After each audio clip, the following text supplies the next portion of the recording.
iPad turn off notifications on lock screen. Hey everyone, welcome back to the channel. In this video I will guide you on how you can turn off notifications on your iPad on lock screen, so make sure to watch the video till the end.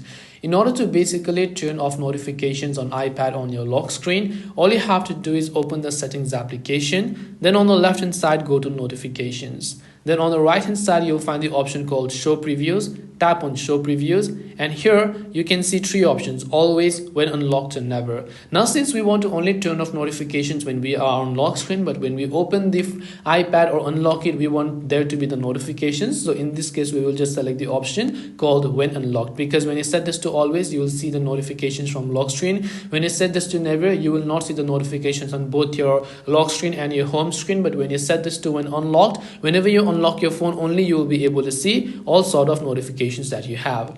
So this way you should be able to turn off notifications on lock screen. Hope this video was very helpful. If you have got any more questions, then feel free to leave them down. Thank you for watching and see you in the next video.